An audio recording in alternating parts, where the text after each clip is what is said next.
Good evening, everyone. A warm welcome to today's session of Learning Weekend Series. This is Kashish, your host for today, and our session for today is focused on the power of 3 Rs for new age HR professionals. So, for the benefit of people who are joining us for the first time, I would like to share a brief presentation, and which would primarily be the introduction of the group. Just give me a split second so that I can pull up the presentation for all of you.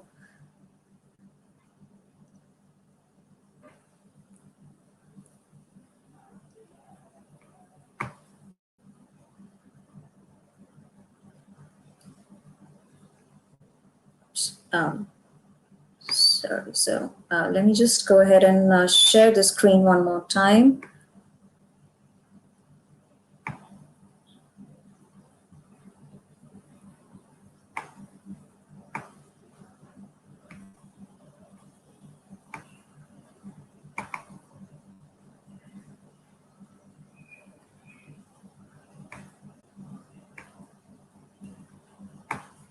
Here we have it. So just going into the full presentation mode.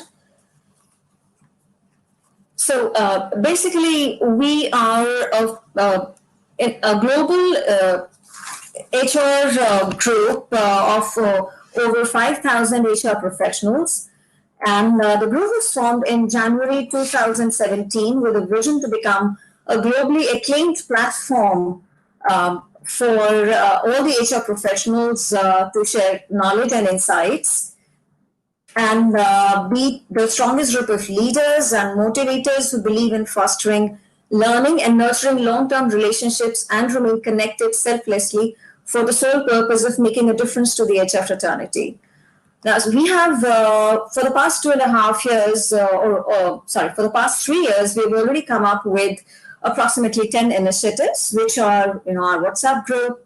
We have our series of Chai Buddy, which is our HR Conclave series. We have our own, very own Shining HR Award. We have Core Connect. We have Title with HRCI. We have our own Career Center. We have Core HRI Research arm and Candid Conversations. So essentially, I think the presentation is slightly stuck. Just give me a moment.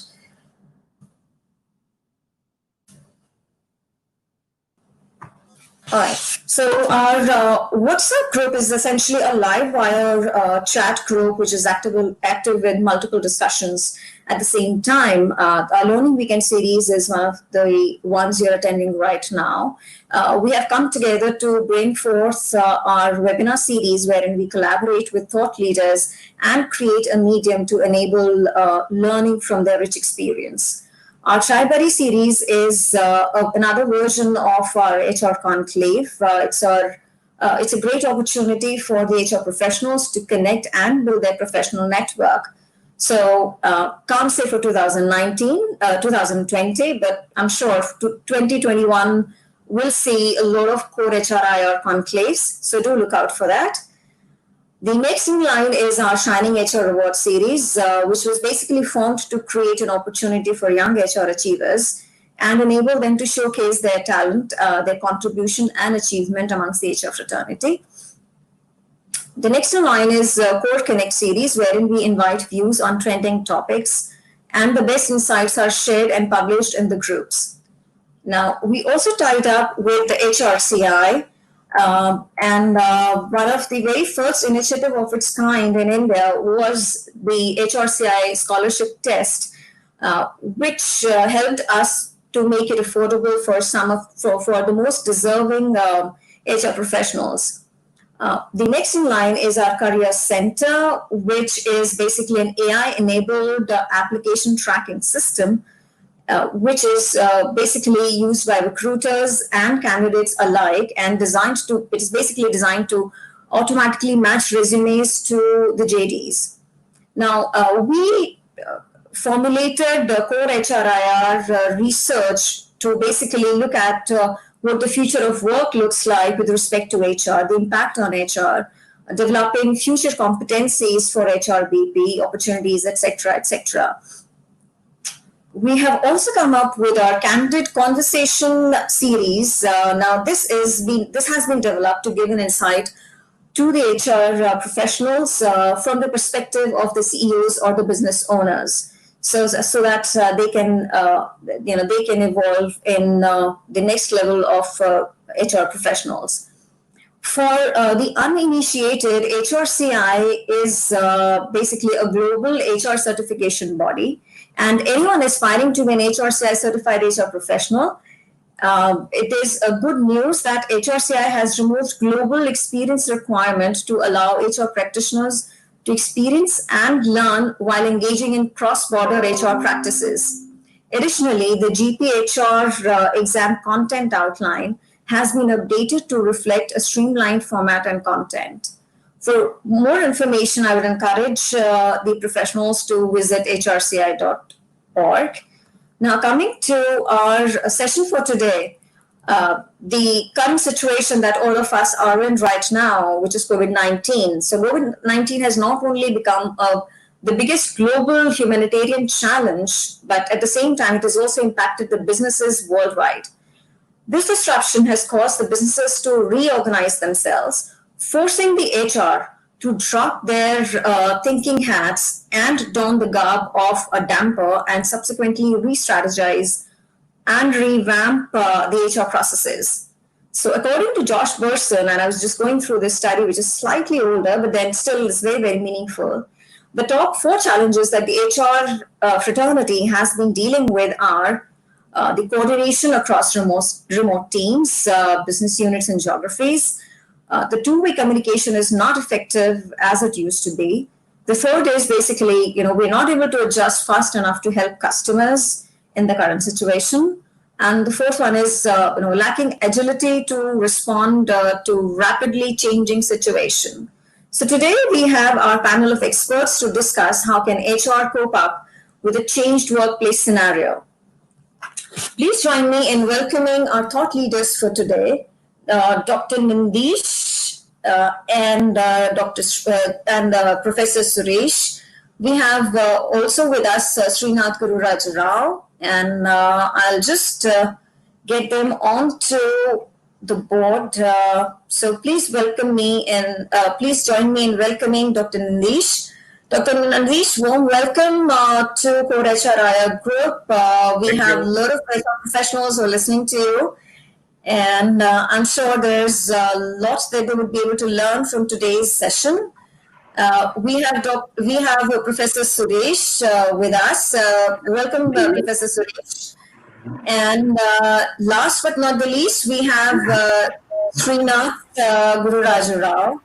So just a brief information, just a brief introduction about them before we proceed further. So Dr. Nandeesh has basically more than 28 years of experience, and he's currently working as a professor with the Indus Business Academy, enlightening the lives of our future generation. He's worked with university, he's been associated with International Business School, International Institute of Business Studies, National Institute of Rural Banking, and Tropica Seeds Private Limited. Srinath Gururajarao, he's currently the Vice President and CHRO of Nextval Group. His total experience is more than 22 years. Worked mostly with IT and ITES and telecom companies.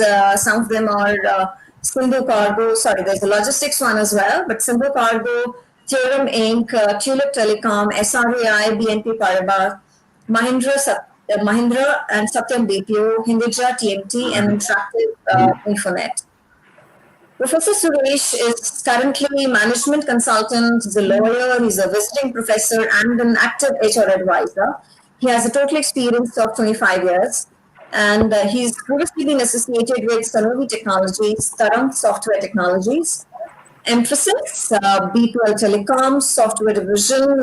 He's also been associated with Hindustan Lever, Hindustan Photo Films, and Parry India Limited. Just one liner about me, with a total experience of 15 years, I've mostly worked with IT and ITES companies. Some of them are Dimension India Networks, Pavna Corporation, One BCG, SmartQ, and Hydrogen Struggles. So I would start sharing the PPT so that we can eagerly and listen completely to our expert panelists today. So, going in line with our theme for today's discussion, I think, you know, um, my first question would be towards, sorry, just one second. Yeah, would be for Srinath ji.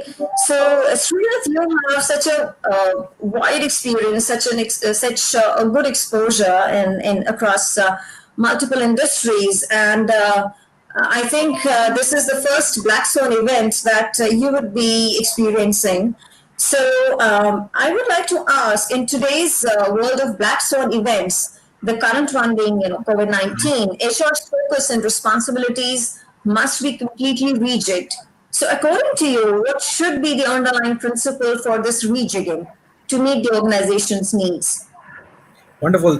Thank you so much, Core HRIR, for organizing these amazing events, week on week. And I thank Kashish, Veer, and the entire team there.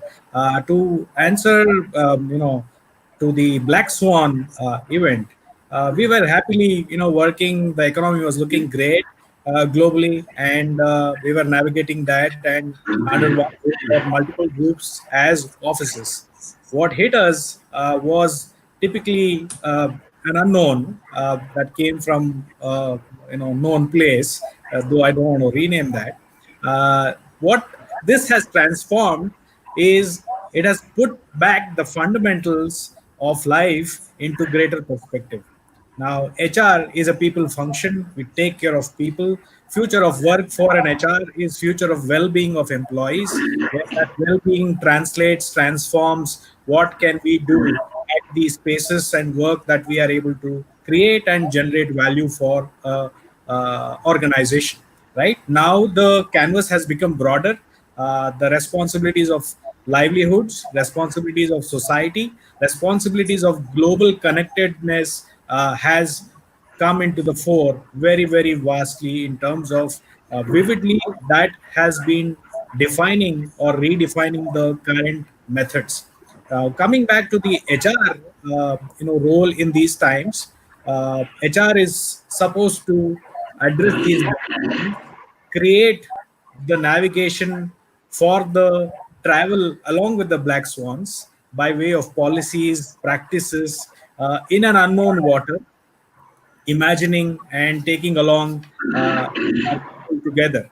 Now, this has put back the focus on the fundamentals. As I said, if I have to quote Tom Peters, who said, "Hard is soft, soft is hard."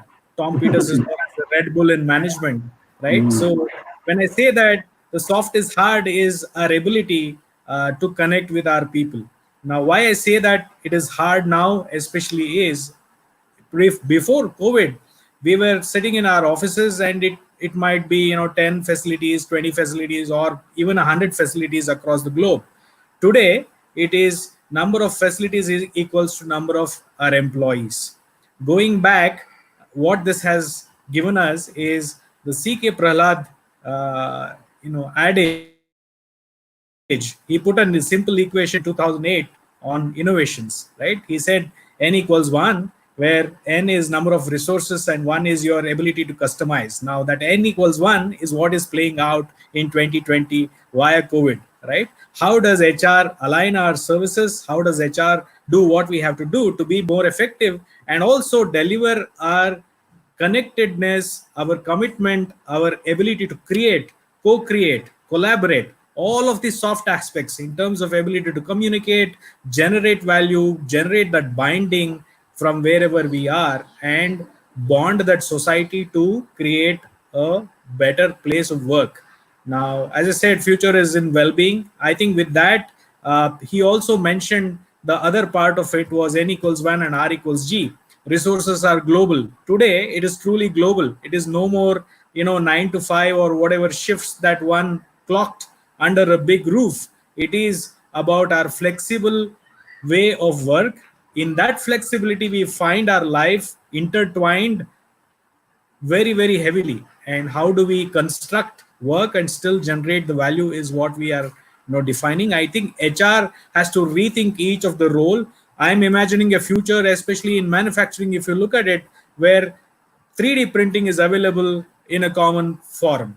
Maybe not in a manufacturing hub, it might be in your own homes. Printing skulls, parts of our bodies, we have already heard about it, right? If you quote an example, we recently read about an event where a part of a earlobe was printed somewhere and taken to the hospital in time so that the person got the transplant. I think those are no more exceptions, those are realities in today's life. It will be there in a corner of your room in a future, and that is what HR has to imagine and cater to, facilitating those things to be able to bring out the good in the society all around. I think Kashish, I'll leave it to you to take this forward. We can take the conversations ahead. Sure. Thank you so much, Srinath. That was really a very, I would say, a vivid imagination, and I don't see a reason why it shouldn't be a reality in near future. So yes, rethinking is really the need for today, and that's, I think, most of the Asian professionals are doing it. So taking it a little further, Dr. Nandeesh, I would, I think I and there are other people as well. So we would like to understand how, what is the next step? So clearly, the world can now be demarcated as before COVID-19 and after COVID-19. There's a very, very clear demarcation on how the world would be functioning. So how can HR contribute in helping the organization getting back to a new normal?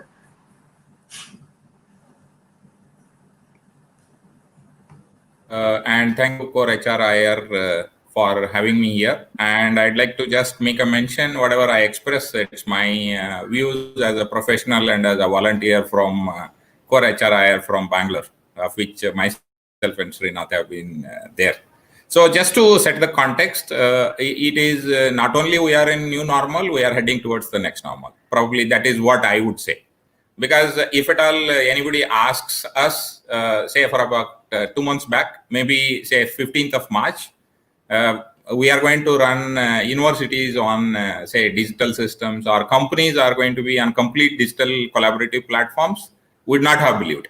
But today, not only we are believing, but we are embracing very, very deeply.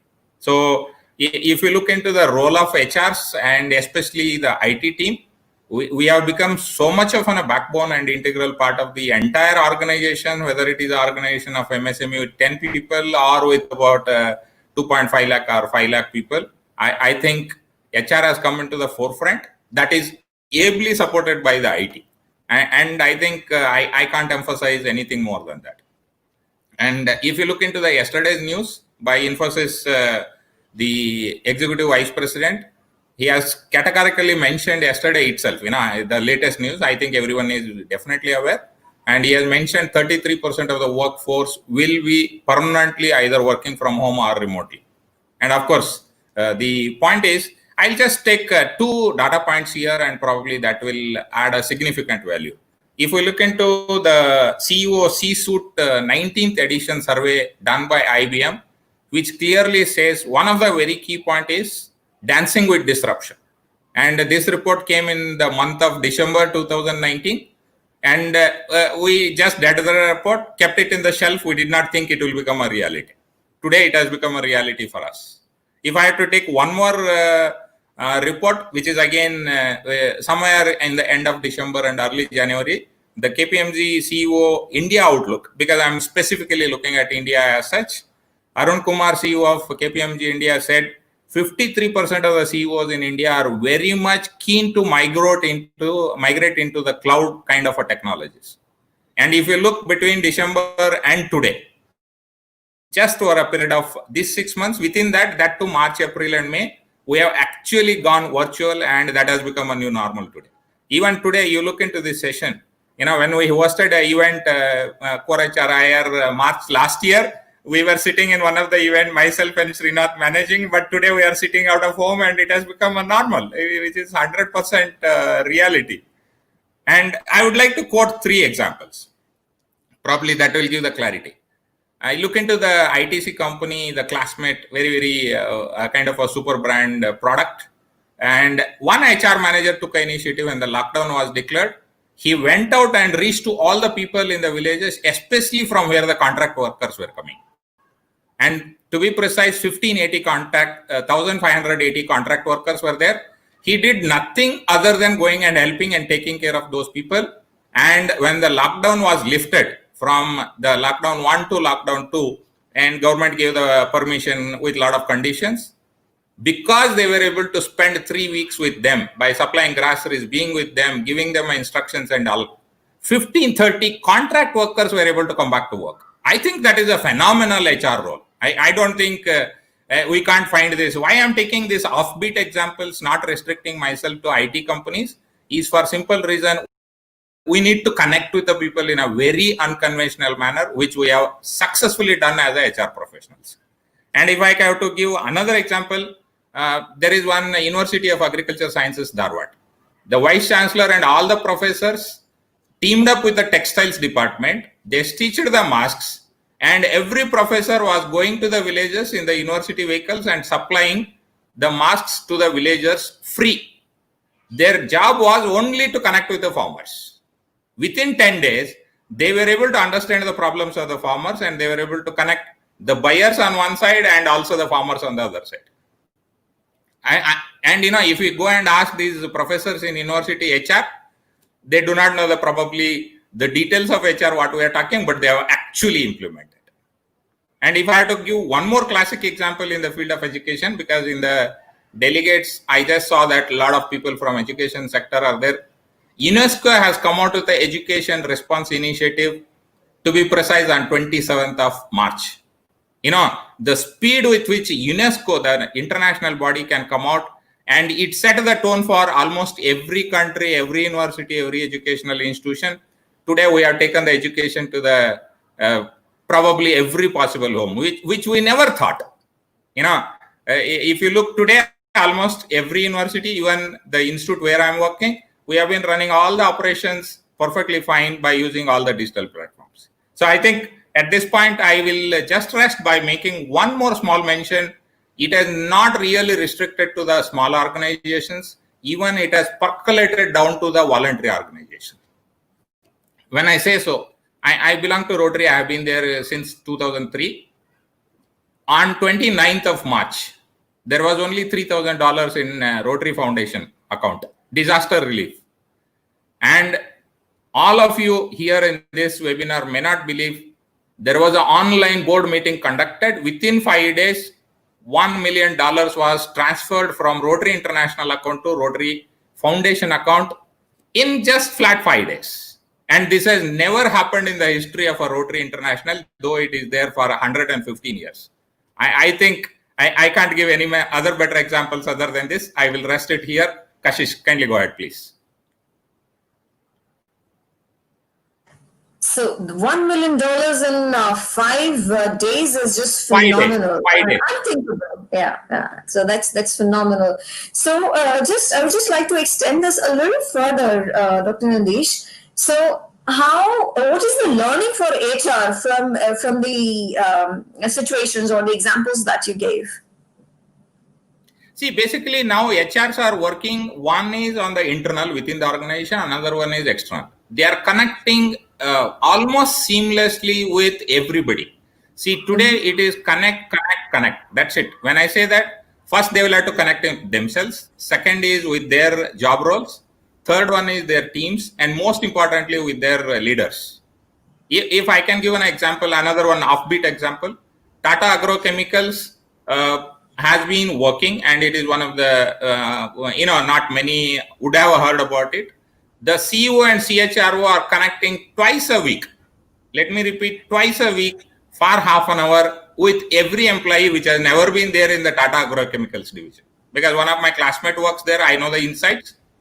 And people are feeling so connected with the CEO and CHRO. I think what more classic example of connectedness you want from, of course, Tata Group of companies is known for the best of the practices, HR practices. I think this is one simple example I could give.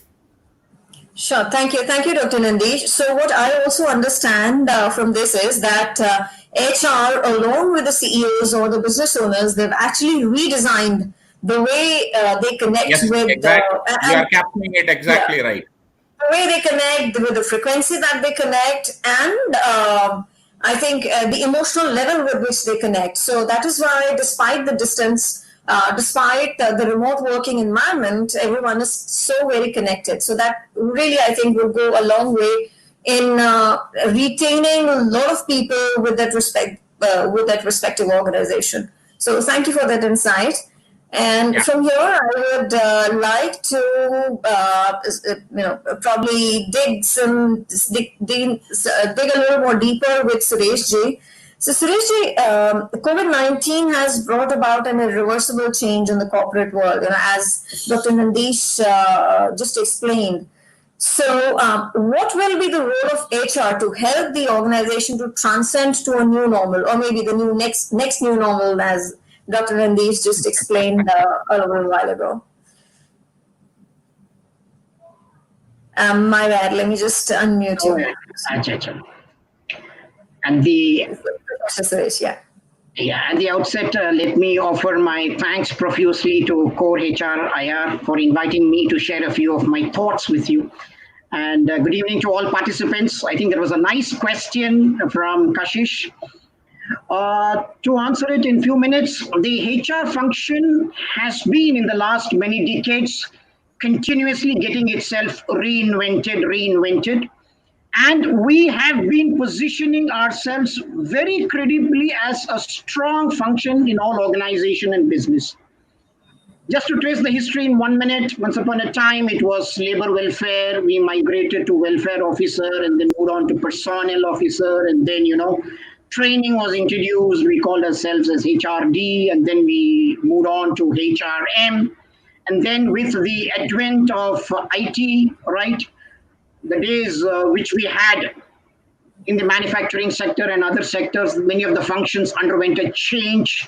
We did not have anything called as unionism or collective bargaining or many of these things, just simply got vanished. But then, we constantly rebooted ourselves and relaunched ourselves to the new environment. I think today also a time has come when it is very, very unpredictable about the future, about business, about global economy, about Indian economy, when there is so much of uncertainty that we should again relaunch ourselves. And that's how, we feel that we all have to retranscend or transcend ourselves much more than what we were earlier to make our function more credible and then to make ourselves aligned to business. See, if you look to this word called transcendence, it's relatively a new word. We are all aware about the word called self-actualization. Abraham Maslow was with us from 1908 to 1970. But during the last few years, he felt that human beings can outgrow. This is one area related to human beings where we are little underrated. So we can still be more superior. We can still be more influential. We can still be more surpassing. And that's how the word called transcendence came. So making it from theory to application, I feel in the HR function in this turbulent times, we can contribute a lot in terms of strategic HR as well as operational HR. When it comes to strategic HR, we all know business models have changed, paradigms have changed, and there are big bang reforms announced by the government. We find opening up of the coal sector, opening up of the mineral sector, opening up the defense sector, and opening up of certain sensitive areas like atomic energy or ISRO. So therein lies a huge opportunity for business and huge opportunity for HR professionals. And we will also again retain our position as a credible function if we are able to transcend ourselves and make ourselves more credible. When it comes to, say, talking about strategic functions, talking to HR, talking to CEOs as HR professionals, helping them, guiding them in their businesses, and then doing our bit for contributing towards talent management and making businesses grow, and creating a new culture. As my previous panelists have rightly said, it's all work from home today. How do you create a new environment, new HR culture, new HR policies? And again, looking at it from the operations issue, we have interesting, strong functions like recruitment, which is today, a talent oriented function wherein we are still required to get the right people with the right skills at the right time. So how do you do all these functions remotely? How do you assess people correctly? And how do you make sure that you give the right offers to the right people will be an interesting challenge.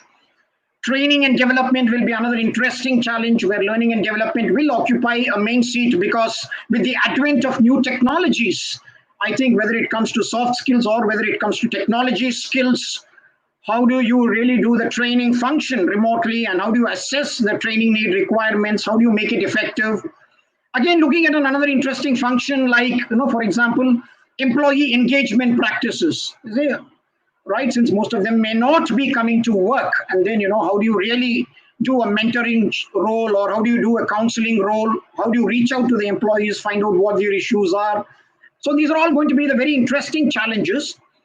To sum up in just one sentence, I would say that yes, this is a time for transcendence, where we have to outgrow ourselves as human beings and realize that we are a smaller part of the larger big orbit, and then make sure that our potentialities are doubled up or tripled up, because in this new pandemic situation, I think there is a compulsion. There is a compulsion for all of us to rise to this occasion and make sure that HR regains its original glory and then do much better as a function and add value to the organization and to the country as a whole now. So these are a few thoughts from my side.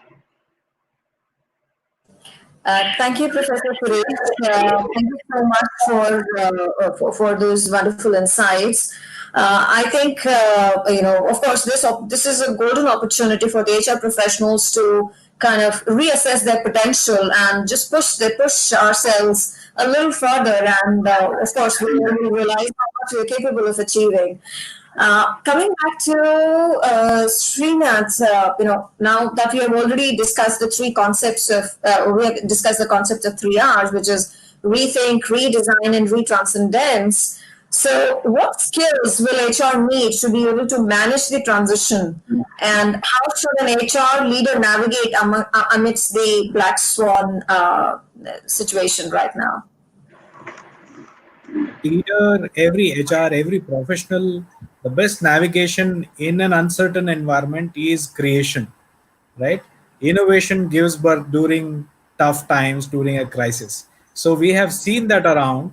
HR should become a facilitator of innovation and enable action where each aspect of HR life cycle processes, right, from recruitment to onboarding and offboarding, has a edge in terms of connect, communicate, and also creation, right? When I say that, some of the examples have been in the industry that we have witnessed when there was shortage of ventilators in hospitals. A group of scientists from IISc innovated dual walls instead of a singular wall that existed before, and created where two patients can simultaneously access the ventilator instead of just one, which was before.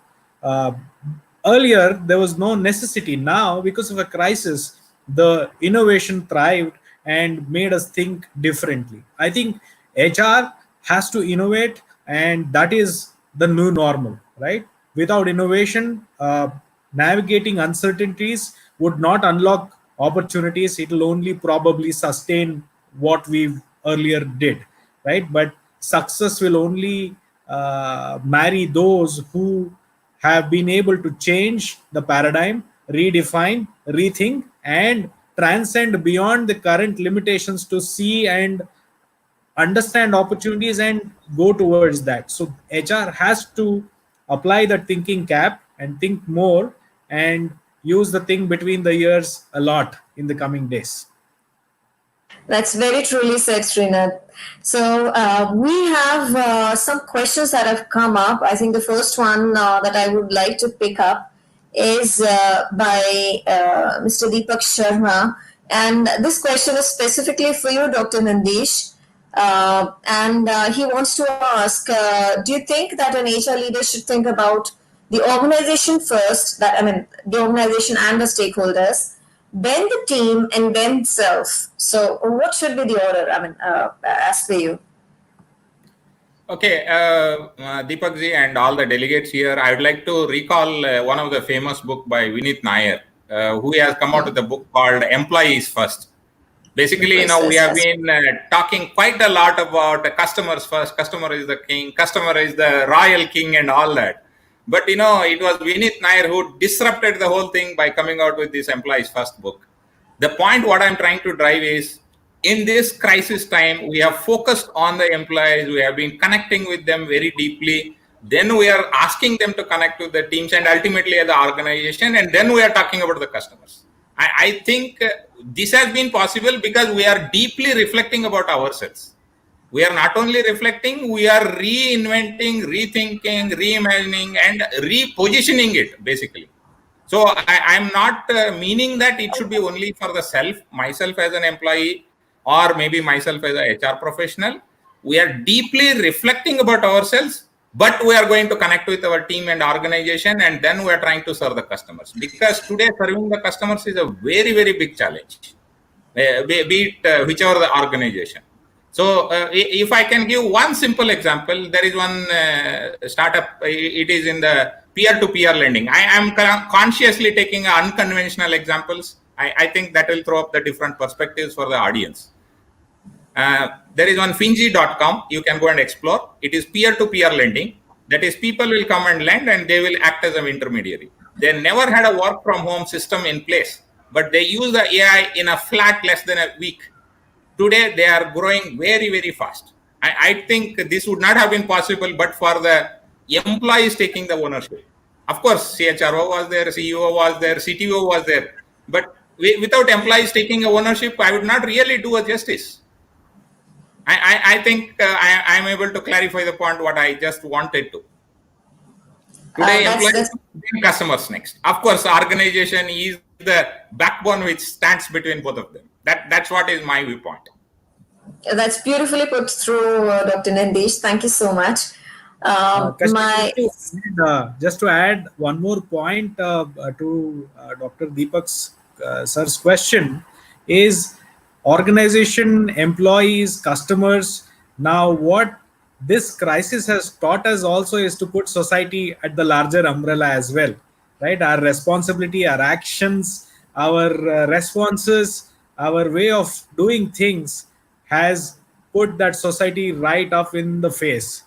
How do I consciously do better actions which will impact organizations first? Because if that is the grouping that we all are bound by, but with that organization, how do I make an impact towards the society? I think I'm done on that.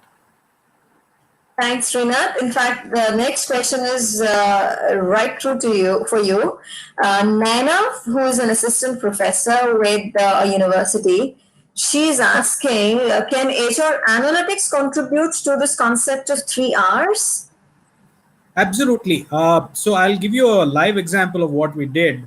We all, subscribe to medical insurance for all our employees, and year on year we go through the motions of negotiating, and the insurance provider, I'm sorry if I'm quoting any insurers, coming back to us and saying, your claim to premium ratio is about 120%, and this is the new bill or the total premium that you got to pay.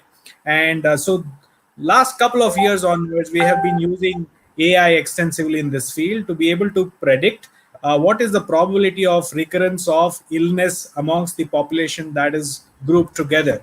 Right? When I say that you have illnesses which are repeatable, illnesses which are non-repeatable, like I meet with an accident, touch wood I don't, but that might not be recursive again in the next year. So there are some lifestyle diseases, diabetes, etc., which are recursive in nature. So those are predictable in nature in terms of what you could do. A little more of AI and the actual work, if we can conduct, a lot of benefit can be derived out of that. And we did that, and our illness ratio has dropped significantly to single digits year on year by doing this, by managing well. And also stitch up the contract where you're not just taking or renewing the same set of service, but also to come back and say what is the well-being aspects that you can generate for my employees. How can you prevent the recursive diseases? What awareness can be given? What preventive measures can be taken? Those will come out only when we analyze AI. And I have to thank IBM, for their Watson engine, which gave us a wonderful spectrum of what kind of illnesses, how those are recursive, non-recursive, and what can be done. Of course, when you think through, there is zero proof knowledge, systems which are into blockchain in the future, where I don't have to go through a BGC agency. A key would unlock whether the person has credentials equivalent to what is being showcased during an interview to be hired, right? So just to add a little bit elaboration on that, if I go with a credential of X years experience in various institutions, a technology would just give a key to the future employer and say, these are the credentials, and it would be validated without actual documentation.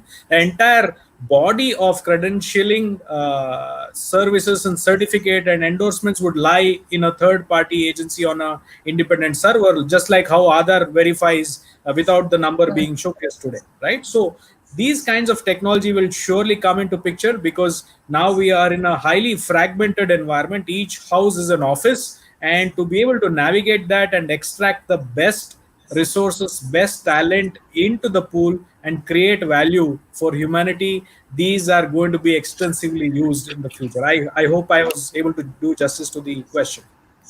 That was a justice very well done, Srinath. Thank you so much. The next question is from Sonia Tripathi, who is an HR manager with Three Round Technology Solutions Services. Sorry. So what she is asking is, and this I think would be for you, Professor Suresh, and she wants to know how to recruit and retain the best talent with the 3 Rs. It's a lovely question, and recruitment and the talent acquisition will continue to be the most important function for many more years. Conventional recruitment, yes, we meet the candidate, we have been taught, and all of us have been trained how to look at body language, see the self confidence, conduct the various attitude and aptitude tests, do all the HR rounds. But now, after having shifted very dramatically, when we look at the repositioning, I think HR efforts in recruitment has to be much more quality time has to be spent with the prospective candidate. Probably if you had originally 1 round or 2 rounds, I think the day has come when we have to have little more rounds, because ultimately this selection should not go for a toss.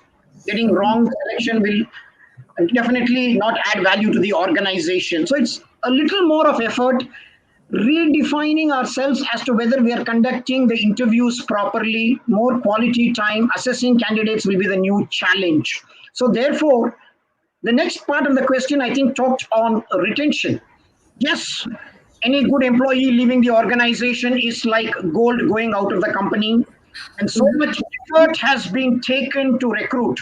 It will be sad to see people leaving the organization, but HR professionals have to put little more effort, talk to especially the key and core employees who have been identified in the organization, and make all efforts to ensure that they don't leave. All the interesting topics in HR related to mentoring, coaching, counseling, and then, adding value to employees in terms of training, because today everybody wants to upskill, reskill. I think it's not just the monetary rewards, it's not just going to be the external motivation. A lot of intrinsic motivation is also people want.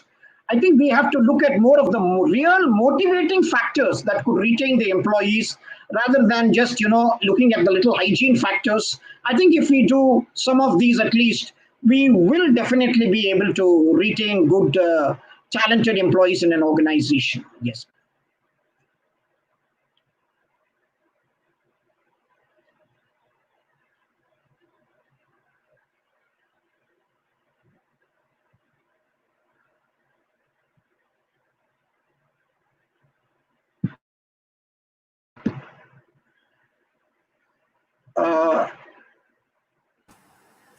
Kashish, I think you're on mute. Yeah. So I put myself on mute so that there is no echo for the audience. But I guess I just forgot to unmute myself, so I'll repeat it. So this one again is for you, Professor Suresh. The question is from Sudha Rajgopal, who is a professor with Jain University, Bangalore, and she wants to know how effectively can dynamism be inculcated in dispersed off-site work environment. So how can be off-site work environment, I mean basically remote work environment, be dynamic rather than just be the boring types? Yes. So this is again a very interesting question, because see, ultimately for any job, it's knowledge and skills which is required, which is one thing. And the second thing which is required in abundance is passion or dynamism. Because if knowledge and skills is alone there, but there is no passion or dynamism, I think the work is not going to be effective. Or on the second contrary, dynamism and passion is there, but there is no knowledge or skills, again, it's not going to be effective. But to answer the interesting question, how do we make sure that dynamism is there? I think this is where another interesting area, which I would love to spend 1 or 2 minutes, is we have to do soft skills.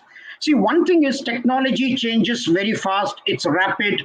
Technology is just moving at a furious pace, but soft skills has got eternal value, eternal value. The shelf life for soft skills is huge. So soft skills matter a lot. And then reaching out to employees and talking to them, if not on a once in 3 day basis or once a week basis, at least on a fortnight basis, to encourage them, motivate them, building the self-esteem, building the self-confidence. I think these are sometimes getting a little drawn back in the work from home environment. Because to be honest with you, even if you take up the normal days when we were working, Monday through Friday or Monday through Saturday, generally we were full of dynamism. Sunday, everything becomes slow, including our brushing teeth or taking bath, because the system itself makes it lag. So therefore, now in this work from home, initially, I think we went through these teething problems. But after a particular point of time, we feel that dynamism has set in and people themselves have got a little retrained for this new environment. I had the opportunity to talk to many CEOs, and they did tell me that initially there was some starting trouble, but over a period of 3 weeks or 1 month, things have settled down. Astonishingly, we have also got reports to say that people have become more productive from home. So, yes, people are doing much, much better. And they are not also wasting time when it comes to office, like a coffee time or a lunch time or a travel time. But all said and done, I totally agree to that nice question. The way in which we can pump up energy, enthusiasm, and dynamism is resting with HR. And the answer to that will be reaching out to employees, talking to them, and invigorating them and reigniting them and making sure that they are more productive, listening to their grievances, and all host of these measures, I think, will definitely ignite. Just to conclude with just a 30 seconds, if I'm permitted, they say normally a human being gets about 30 to 40,000 thoughts per day. Sigmund Freud's beautiful book, right, Interpretation of Dreams, talks about all that. And they say many of the thoughts are very not very useful thoughts. They say just a 2-minute training early morning when you get up from bed. I'm fine. I'm charged. I'm motivated. I'm going to be with full of self-confidence. These invigorating thoughts will help in reigniting the dynamism. So therefore, I think such type of messages should reach out, and definitely it would be very impactful. Thank you so much, Professor Suresh. The next one is, I think, so there are a couple of questions on the same lines, and perhaps it will be great if Dr. Nandeesh, you could take those up. So we have a research scholar online who's attending this webinar, and we have had similar questions which came in during the time of registration also. So the question is, I am a research scholar, SOB UPES through UPES, and you would like to know the scope of area of research in HR or HRIR domain. And a similar question, if I may just put through right now, would be, how will the world unfold post-COVID-19 for the core HR professionals and PhD scholars pursuing PhD in HR field. So it's kind of a question of combining both the research scholars and PhD scholars specifically for HR. How does the world look like post COVID-19? See, so far in the academic domain, we have been focusing more on the theoretical frameworks. Now we'll have to move into more of a data-driven decision making, applied research, I would call it. Just to take the cue from what Srinath was talking, he just gave a lot of example. Earlier, we were making a subjective decisions or the research on the subjective domains. Now we'll have to get into the data-driven decision making. If you are doing a research on HR, get into the application of the analytics in HR and how the decisions are made. If I can just give a simple example, Landmark did an experiment in 2019, and wherein which the moment employees come and put their biometric, they will put 3 buttons. One is green, yellow, and red. If they are in a good mood, they will press green. If they are in an average mood, they will put yellow. If they are in not so good mood, red. HR manager gets the loop. If more than 5% red comes, he will simply send a common message in the intra Outlook. Those who are not feeling in a good mood, why don't you come to the training room? It just happens instantly, which is humanly not possible in a standardized HR scenario, where the technology is being put to the maximum use. I don't think I can give a best example other than this Landmark. In real time, in 5 minutes, HR manager knows today 8% of the people are not in good mood. I have to do some intervention. He spends 15 minutes. Job is done.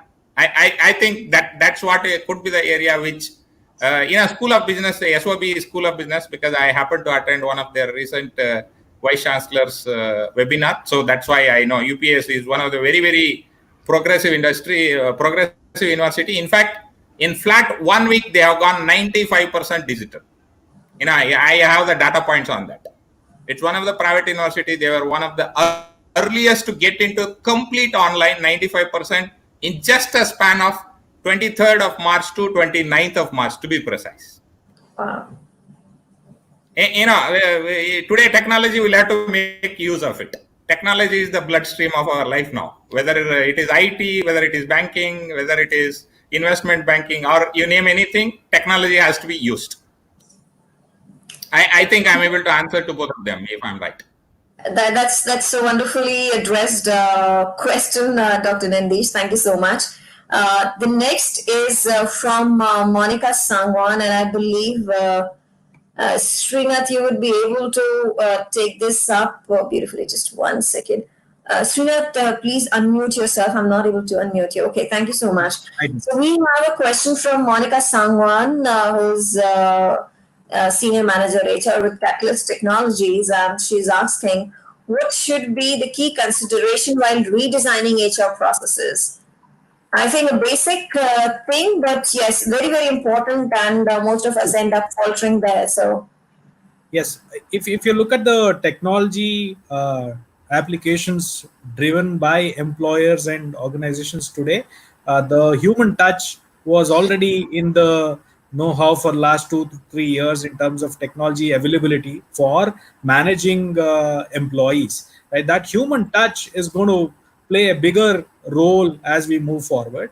As we see the days ahead in terms of how we can engage, what systems are to be deployed, technology would help us make better choices in terms of decisions with availability of pools of information organized in a better manner to be able to see HR performing well.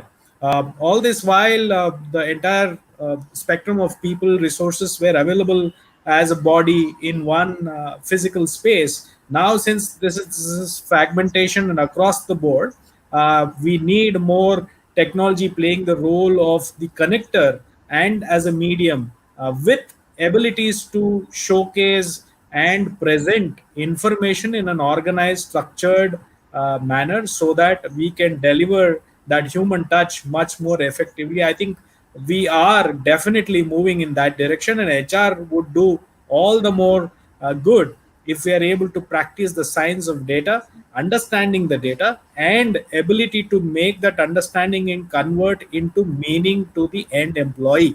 If we as HR fraternity are not able to bring in meaning to the work of an employee, no amount of fun activity will not motivate.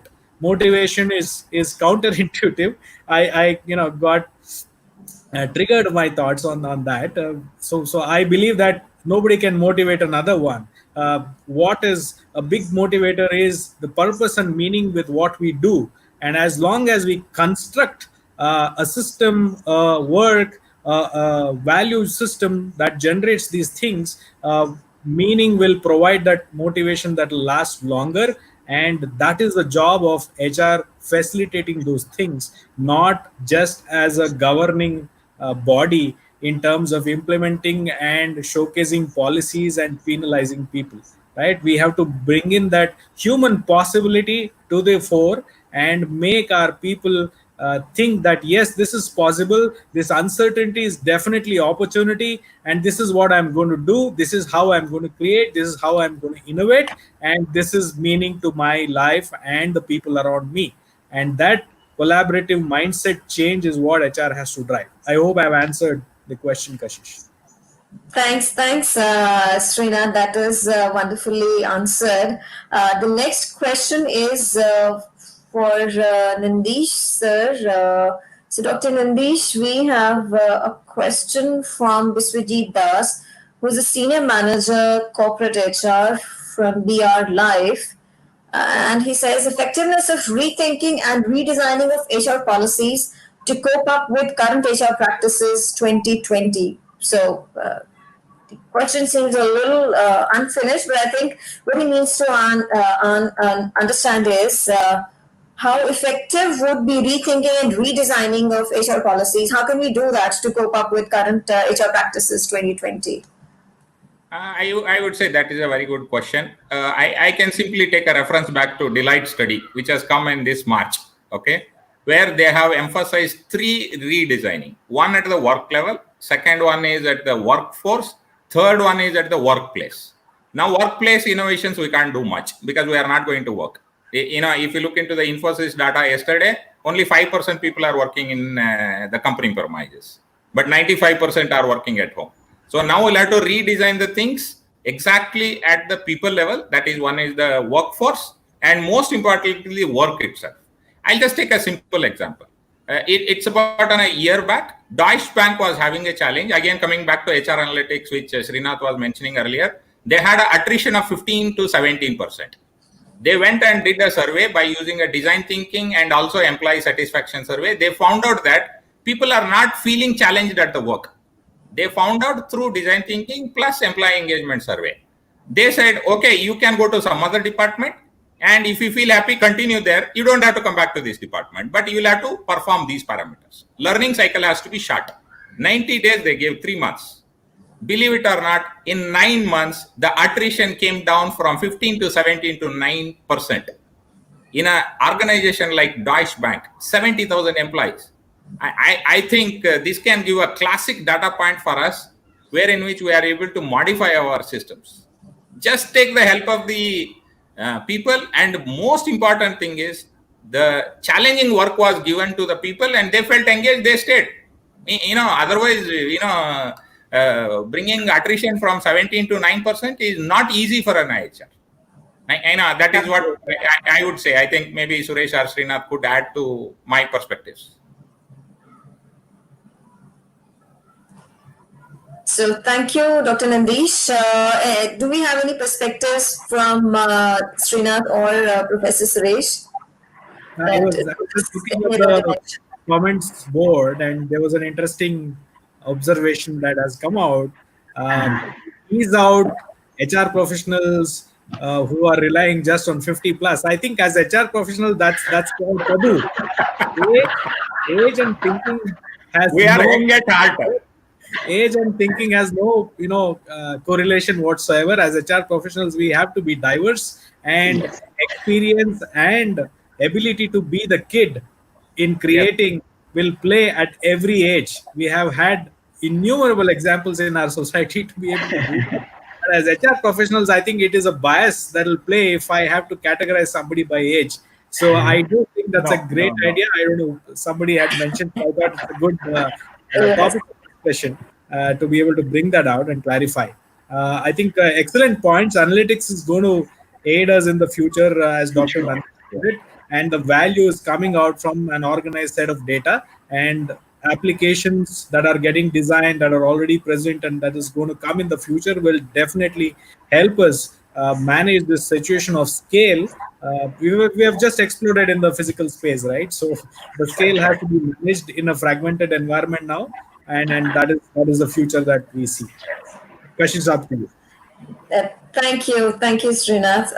The last question for now is from Sonali, who is currently the HR manager with Host Books Gurgaon, and I believe Professor Suresh, probably you could take it up.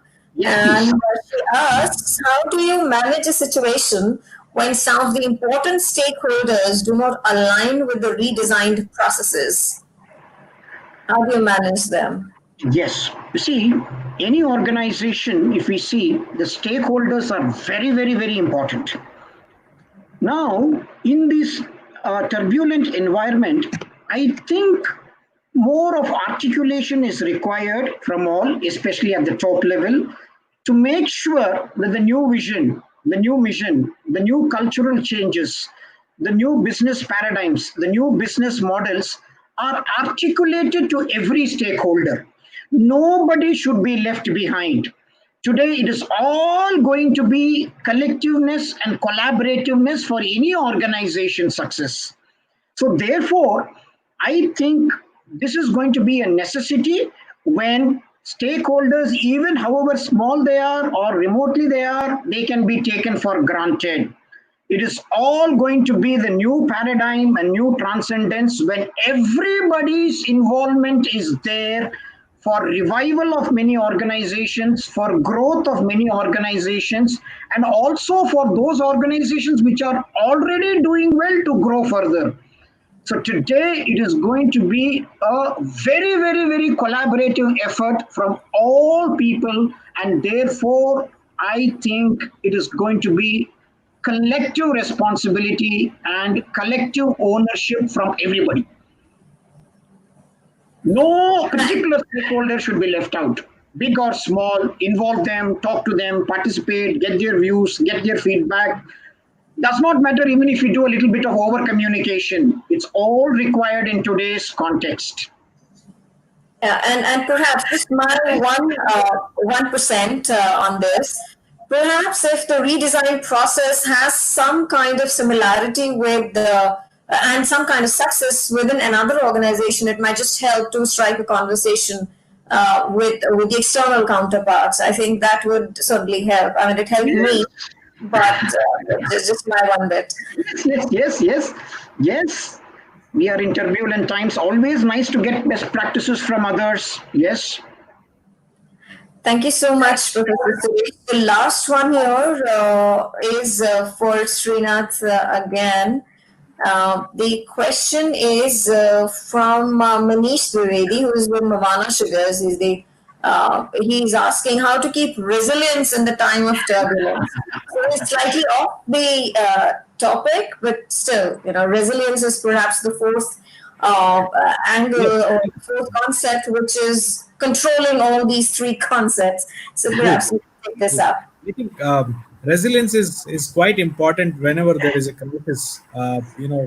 We have lost more human beings than in the world wars, right? As we stand today, and also what we are threatened today is not just a small incident, but the very basics of our livelihoods. In such circumstances, if we are not resilient, we are washed away. Therefore, resilience is not just a management verbiage, but it is to be practiced with grit and lot of courage, and also to gain more knowledge. And as Suresh and Dr. Nandeesh put it, we'll have to upskill. See, some of the unlearnings needs to happen. Past successes does not bore future successes, right? So we need to probably change. It might already be redundant. So resilience is going to play a huge impact in terms of our ability to go the future journeys and also succeed in them. And these times are difficult. Layoffs are around. How HR has to manage these is very, very critical. So resilience is going to redefine how successful or how sustainable we are and journey this period. So give it a shot. I don't think without resilience we will be able to survive this kind of shakeup, right? And we are just talking about COVID. China is just at the border. Absolutely. So 2020 is quite eventful, and we're just in the middle of 2020. Let's see what all is in store. But as HR professionals, we can do whatever best we have to do. So that is stay focused on our work, use the 3R concept, and I'm sure each of us would shine through. So I think on this note, we'll wrap it up for today. So a big thank you to I our just would like to add one point. Sure, please, Dr. Nandeesh. I request all the delegates to go and watch one 7 Hats for HR Professionals by Dr. TV Rao. It's a masterpiece. He mentions and he has brought in a new perspectives where he talks about how the HR manager has to function as a strategic HR partner and on development, and more importantly, getting connected with the people and relationships. I request you to go through. Probably that will be the icing on the cake from all of us here. Go ahead. I can probably leave it in the comments. So Dr. Nandeesh, if you could please reiterate the name. 7 Hats for HR Professionals. There is one video of 7 hats on YouTube. 7 Hats for HR Professionals by Professor TV Rao. It's very recent, just 10 days back. Okay, great. So I'm sure I've mentioned in the comments and will stay there for. Yes. And it is on YouTube. It is YouTube. Otherwise, I can mail it to you and then we can share it with all our delegates. That can also be done. Sure, we can certainly do that. So as I was saying, a big thank you to Dr. Nandeesh, to Srinath, and Professor Suresh for taking out their valuable time to connect during the execution as well as today. So, and thanks to all the attendees, the delegates who have been there and shown a solidarity in the spirit of learning with Core HRIR. And this is really very motivating for us and really helps us keep going ahead. So thanks to Core HRIR team, thanks to all the thought leaders, thanks to our mentors with whom we have been able to build Core HRIR to this level. And there's so many people behind the scenes who help us with little tasks, and which in turn is able to translate to big initiatives. So thank you all of you, and have a happy Sunday tomorrow. And do watch the solar. Just a suggestion: do watch the solar for tomorrow. It's, I think, once in a 900-year kind of an event. So happy Sunday, all of you. Take care. Thank you, Kashi, for posing tough questions to all of us. So we could give whatever little we can. Of course, that's the beginning of the journey. It's our intelligent HR fraternity, Dr. Nandeesh. I'm just a mediator. Thank you so much. Yeah, thank you very much. Everybody, thank you so much for the wonderful evening. Have a great day. Already, our link has been shared by our core leader, Veer Bharat. It is already there. Kindly go ahead and you continue your learning. That is the agility with which we later on today. Excellent. Right, sir. Thank you, everyone. Thank you very much. Thank you.